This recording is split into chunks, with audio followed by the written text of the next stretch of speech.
사도행전 공부를 위한 신약시대 배경위에 준비를 해봤는데요. 네, 하게 된 이유는 첫째는 독서 심포지움 할 사람이 없어서 한 것도 있지만 네, 섭외가 다 떨어져가지고 그보다도 이제 사도행전 공부하다 보니까 우리가 신약시대 배경을 좀 알고 말씀 공부하면은 더 쉽게 더 이해를 정확하게 할 수 있겠다 싶어서 앞으로 오늘 포함해서 3주 정도 진행을 해보려고 합니다. 그 중에서 오늘 할 게 이방인들의 땅에 세워진 유대인의 회당에 대해서 좀 설명을 드리도록 하겠습니다. 다음 보시죠.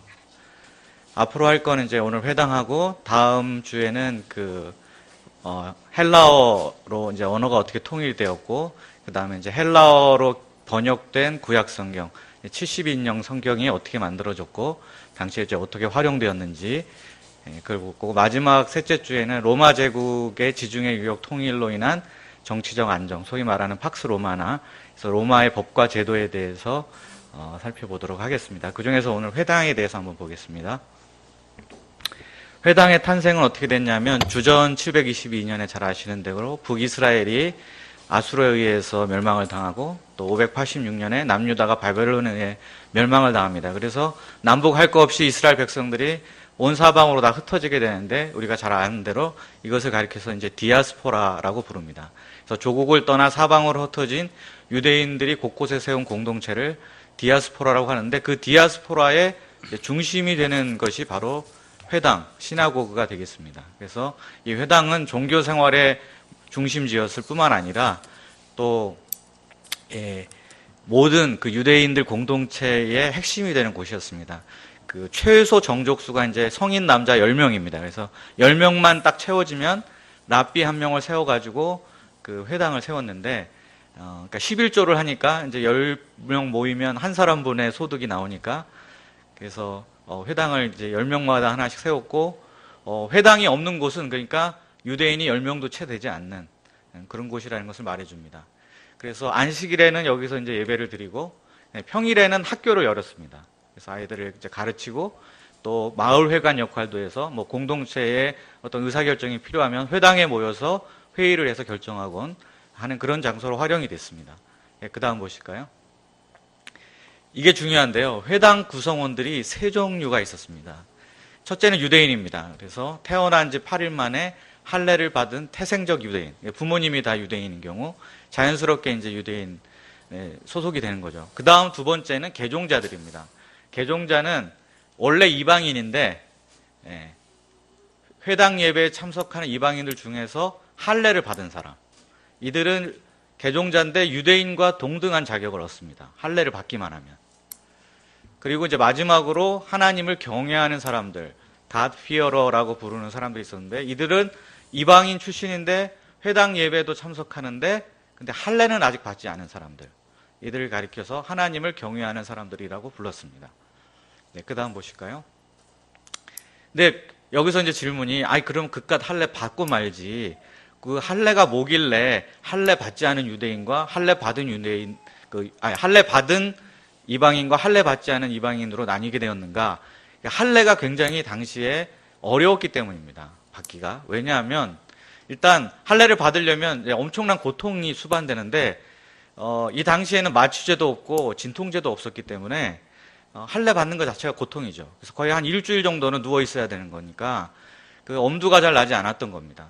그러니까 유대인들 같은 경우에는 난 지 8일 만에 할례를 받았기 때문에 얼마나 아픈지 모르는 거예요.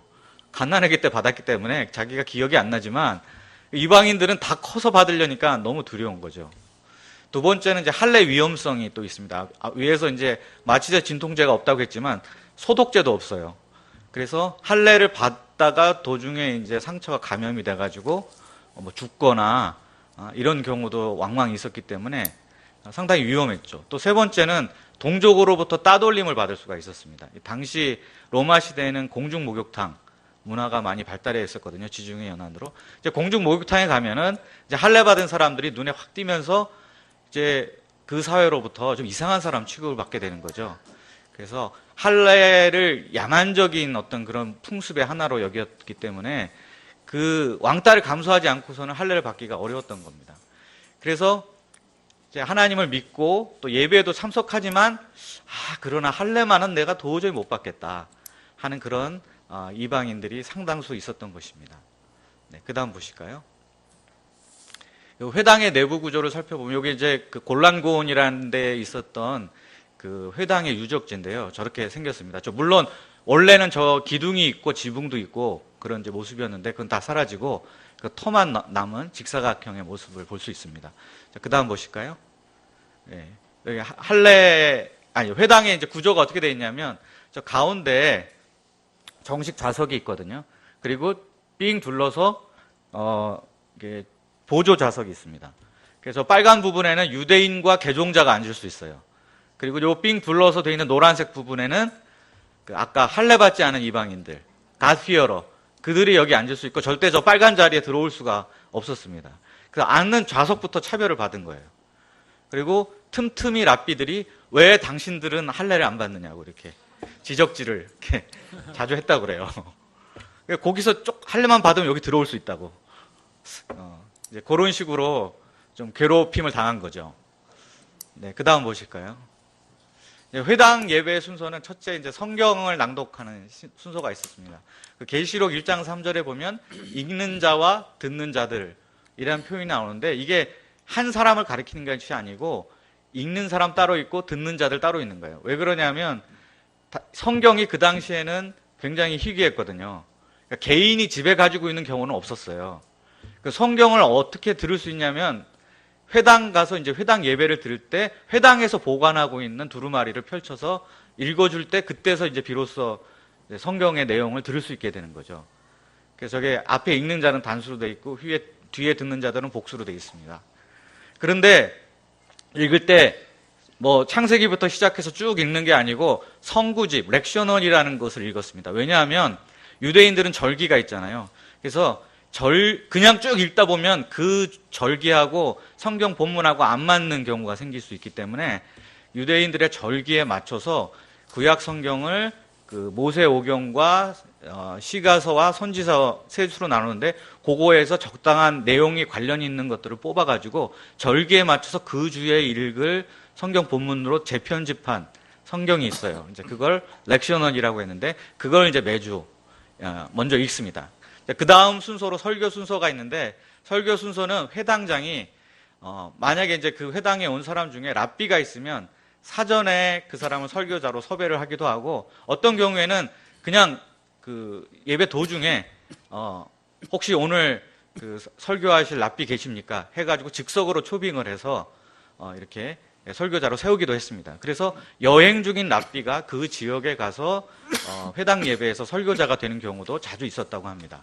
그래서 이런 방식을 예수님도 활용하시고 바울도 이 풍습을 활용하셨는데 예수님이 회당에서 말씀을 전하셨다 한 게 예수님도 이제 랍비로 인정을 받으시고 이스라엘 땅의 지역 회당에서 그렇게 말씀을 전하셨고 또 사도 바울도 바로 이 관습을 이용해서 회당에서 복음을 전할 수가 있었던 것입니다. 그 다음 바울은 어떻게 이제 회당 설교를 했을까 생각하면 아마 그 여행자였기 때문에 맨 처음에 자기 소개를 했을 겁니다. 근데 아마 틀림없이 저는 예루살렘에 있는 가말리엘의 문화에서 수학하고 배운 가말리엘 제자인 랍비 바울입니다. 이런 식으로 소개를 했겠죠. 그러면 반응이 어떨까요? 와, 이제 가말리엘이 워낙 그 저명하고 유명한 그런 실력 있는 그런 이제 랍비였기 때문에 그 제자라는 말만 들어도 잘 들어봐야 되겠다. 이런 마음이 생겼을 겁니다.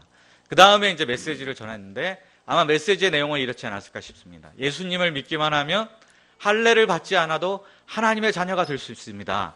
이런 메시지를 전한 거죠. 그러면 여기에 가장 뜨겁게 반응할 사람이 누구겠습니까?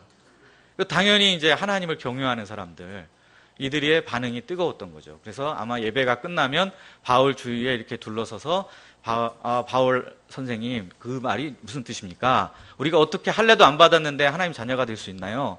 하면서 여러 가지를 질문했을 것 같습니다. 근데 이제 많은 사람이 와서 질문하니까 다 소화가 안 되니까 아마 그 중에 한 사람이 저희 집이 넓으니까 저희 집에 가셔서 거기서 더 못 나눈 이야기를 계속했으면 좋겠습니다. 그럼 바울이 자연스럽게 따라가서 거기서 이제 더 깊이 그리스도의 복음에 대해서 나누고 그러다 보면은 사람들이 이제 뜨거워져 가지고 이제 은혜를 받고 믿음을 갖게 되고 이제 성령의 역사가 나타나게 되고 그러면 우리 뭐 기다릴 건 뭐 있겠습니까? 오늘 세례 받읍시다. 그래서 이제 그 자리에 세례를 주고 그래서 교인이 형성이 되면 그 중에서 장로를 세워서 지도자로 세운 다음에 교회를 그에게 맡기고 사도 바울은 또 다른 선교지로 이동하는 이런 식의 패턴으로 회당 설교를 이용해서 복음을 전했을 것으로 추정이 됩니다.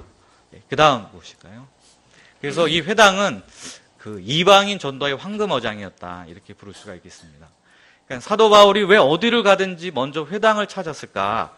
그러니까 이유를 생각해보면 첫째는 바울이 동족을 극진히 사랑했기 때문에 우선 이제 동족에게 먼저 복음을 전해야 되겠다라는 심정이 가장 컸을 거라고 생각합니다. 그런데 그것만은 아니라는 거죠. 왜냐하면 이제 성경에 대한 모든 지식을 가지고 있지만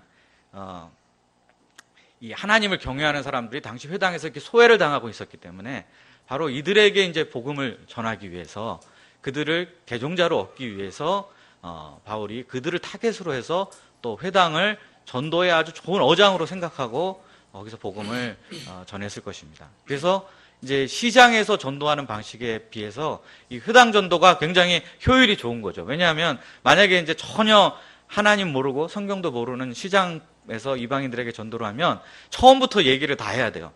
그러니까 아덴에서 이제 복음 전한 것처럼 창조주가 계시다. 그 다음에 그 아담이 누구고 아브라함이 누구고 모세가 누구고 뭐 이렇게 해가지고 그 얘기를 다 가르쳐야 이제 그때서야 예수님이 약속된 메시아다 이런 것들이 이제 이해가 되기 시작하고 굉장히 그 노력에 비해서 그 수고가 많이 필요한데 이들은 어느 정도 이제 준비가 되어 있기 때문에 가장 효율적으로 복음을 전할 수 있는 그런 대상이 되었던 거죠. 네, 그래서 그 다음 보시면 근데 이제 그 반면에 유대인들은 굉장히 분노를 할 수밖에 없었습니다. 왜 그러냐면 당시에 회당에 나온 하나님을 경외하는 사람들이 유대인들에게는 유대인과 이방인들 사이에 다리 역할을 해주는 사람들이었습니다. 그러니까 오늘날도 무슨 한인교회 같은데 거기 이제 외국인이 오면 그 외국인을 통해서 뭐 한인들의 어떤 잘 모르는 문제 같은 것들 자문도 받고 이렇게 한다고 하거든요. 그런 거와 비슷한 거죠. 이 뭐 관공서에서 무슨 해결할 일이 있으면 이 하나님을 경외하는 사람들 통해 가지고 어떻게 해가지고 뭐 해결을 하기도 하고 이런 도움을 받을 수 있었는데 문제는 이제 바울이 전도한 후에 이들이 안 나오는 거예요. 회당 예배. 그리고 자기네들끼리 모여서 어디선가 예배를 드린다는 이야기를 듣게 되니까 유대인들이 보기에는 본래 다 내 것이었는데 우리 것이었는데 바울에게 빼앗겼다. 이제 이런 생각이 들면서 열받는 거죠. 그래서 바울을 미워하고 극심한 분노를 갖게 된 것으로 보입니다. 네, 그 다음 보시면 결론으로 이 시대 캠퍼스 전도의 황금 어장은 어딜까요? 네, 그러니까 어떤 이제 이런 앞에 회당에서 바울이 이렇게 전도한 것을 통해서 보면은 하나님을 전혀 모르는 건 아닌데 또 성경을 전혀 모르는 건 아니지만 그러나 예수님을 인격적으로 만나지 못한 사람들 이런 사람들이 이 시대에 보면 회당에 있던 그 하나님을 경외하는 사람들하고 좀 유사한 사람들이라고 볼 수 있겠는데요. 그들을 이제 우리가 어떻게 만나서 복음을 전해서 거듭나게 하고 예수님의 제자 삼을 것인가 뭐 이런 고민이 필요하지 않을까 합니다. 네, 이상입니다.